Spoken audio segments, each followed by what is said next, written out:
আসসালামু আলাইকুম রহমতুল্লাহি ওয়া বারাকাতুহু। আমি ডাক্তার মীর শহীদুল ইসলাম, আমার চেম্বার তথা ঐতিহ্যবাহী শেখঘাট সিলেট বিভাগের সিলেট জেলা থেকে আপনাদের মাঝে উপস্থিত হতে পেরেছি। আপনাদের মাঝে উপস্থিত হয়ে প্রতিনিয়তই গুরুত্বপূর্ণ মেডিকেলের আপডেট ভিডিও, আপডেট নিউজ আপনাদেরকে দেওয়ার চেষ্টা করি। এই মুহূর্তেও গুরুত্বপূর্ণ একটা ভিডিও আপলোড করে আপনাদেরকে উপহার হিসেবে পাঠিয়ে দিচ্ছি। জি দর্শক শ্রোতা, আপনাদের কাছে অনুরোধ, ভিডিওটা না টেনে পুরো ভিডিওটা দেখলে আপনি উপকৃত হবেন। আপনি উপকৃত হলে আপনার বন্ধুবান্ধব উপকৃত হবে, আপনার ফ্রেন্ড সার্কেল উপকৃত হলে তার ফ্রেন্ড সার্কেল উপকৃত হবে। এভাবে বিষয়টি জানাজানি হয়ে যাবে। আর বিষয়টি যখন জানাজানি হয়ে যাবে তখন আপনারা নিজেরাই একটা সিদ্ধান্ত নিতে পারবেন যে এই সমস্যার জন্য কী করণীয়, কোন হসপিটালে যেতে হবে, কোন ডাক্তারের কাছে যেতে হবে, কার কাছে যেতে হবে, প্রাথমিক চিকিৎসা কী করতে হবে। এই তথ্যটা আপনারা কিন্তু পেয়ে যাবেন, যার পরিপ্রেক্ষিতে এই কাজটা আপনারা করবেন। সবাইকে শেয়ার করে দিবেন। আর ইনস্টাগ্রাম, হোয়াটসঅ্যাপ, ফেসবুক, হ্যাঁ, তারপর আসে টুইটার, এরা আপনারা ব্যবহার করেন। এর টাইমলাইনে আপনারা এটা রেখে দেবেন, তাহলেও পরবর্তীতে অনায়াসে আপনারা আবার এটা পেয়ে যাবেন। জি দর্শক শ্রোতা, অনেক অনেক দর্শকের অনুরোধে আলোচনা করব সেরিব্রাল পলসি। এই সেরিব্রাল কি আর পলসিটাই বা কি, এই বিষয়টা নিয়ে আলোচনা করব। এটা যে কোনো বয়সে হতে পারে, তবে শিশুদের বেশি হয়ে থাকে। সেরিব্রাল পলসি আর সেরিব্রাল অ্যাট্রোফি এর ভিতরে একটু পার্থক্য আছে। সেরিব্রাল অ্যাট্রোফি এটা ব্রেনের যে কোনো পাশে হতে পারে, এবং এটা ওই শিশুদের ক্ষেত্রে তেমন একটা হয় না।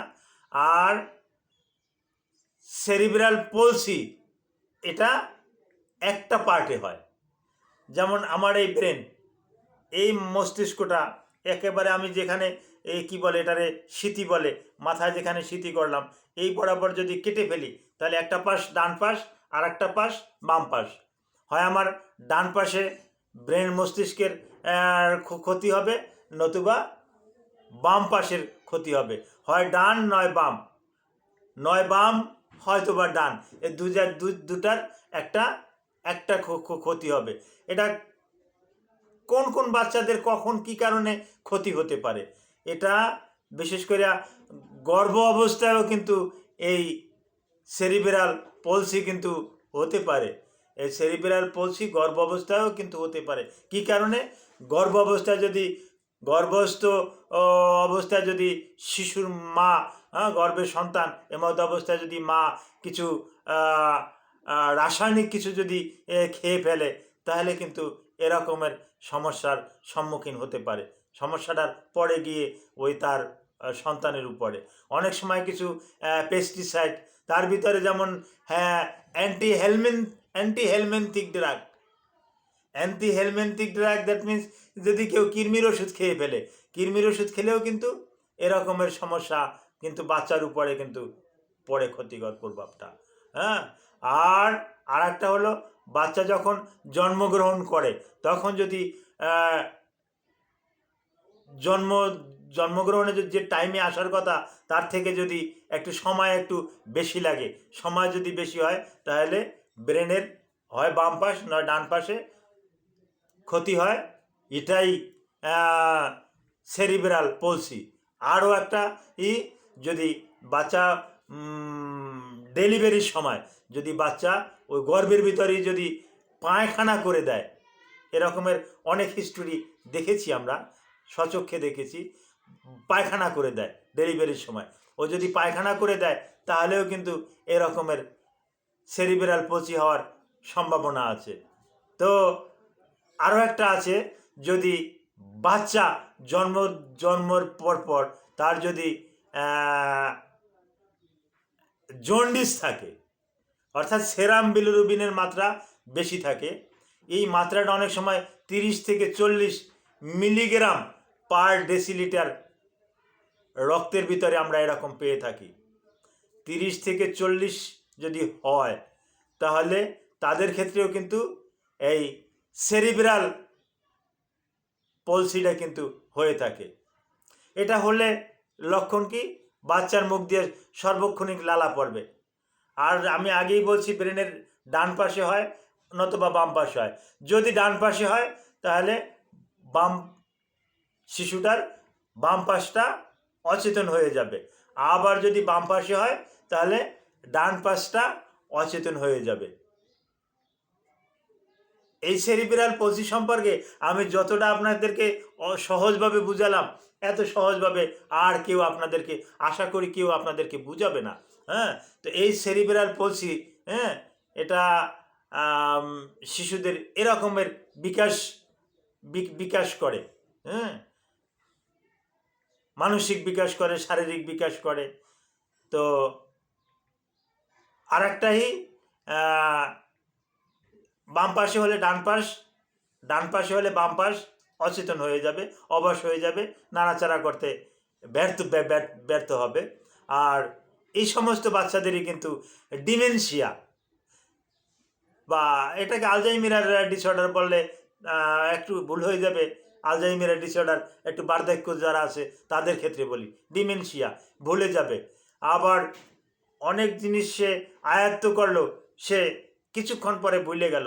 আবার কিছুক্ষণ পরে তার ব্রেনে আবার এটা ফিরে আসতেও পারে, আসেও, এরকমেরও আমরা লক্ষ্য করছি। আবার অহেতুক বকাবকি করবে, বাচ্চা অহেতুক বকাবকি করবে, এবং এটা ওই শিশু থেকে শুরু করে 8 বছর 10 বছর বা তারপরেও কিন্তু এরকমের সমস্যাটা তার ভিতরে থেকেই যায়। একা একা কথা বলবে, একা একা হাসবে, একা একা নিজেকে নিজে কি মনে করবে, এই হাতের উপরে লাগবে, ওদিকে তাকাবে, ওদিকে তাকাবে, হ্যাঁ, আবার একটু হা হা হা করে একটু হাস দিবে, হ্যাঁ, এবং নিজে নিজে হাসবে। মানুষের দেখলে মনে করবে যে লোকটা কি হাইভাবে একা একা হাসতেছে কেন, কিন্তু কোনো উত্তর পাওয়া যাবে না। এইটাই কিন্তু, হ্যাঁ, এইটাই কিন্তু, হ্যাঁ, পেরিফেরাল পলসি। এটা আমরা অহরহ দেখে থাকি। তো এই রকমের সিমটম কিন্তু থাকে, এই রকমের সাইন থাকে।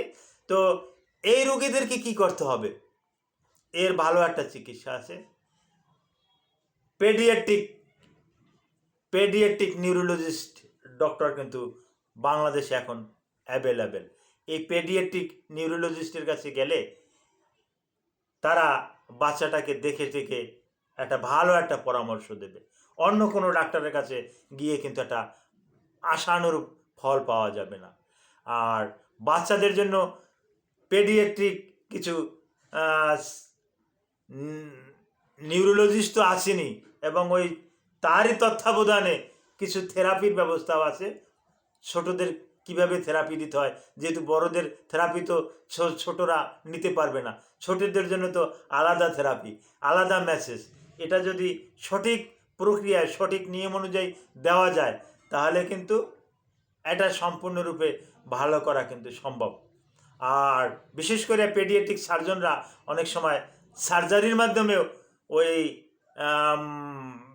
পেরিফেরাল পলসি, সার্জারির মাধ্যমে পেরিফেরাল পলসিটা কিন্তু ভালো করে তুলেন। তবে এই পেরিফেরাল সার্জারির ইতিহাস বাংলাদেশের রেকর্ডে নাই, উন্নত বিশ্বে কিন্তু এটা করে ফেলেন। বিশেষ করে ইউরোপ আমেরিকার কিছু কিছু দেশে কিন্তু এটা অহরহ হয়ে থাকে। Thank you all.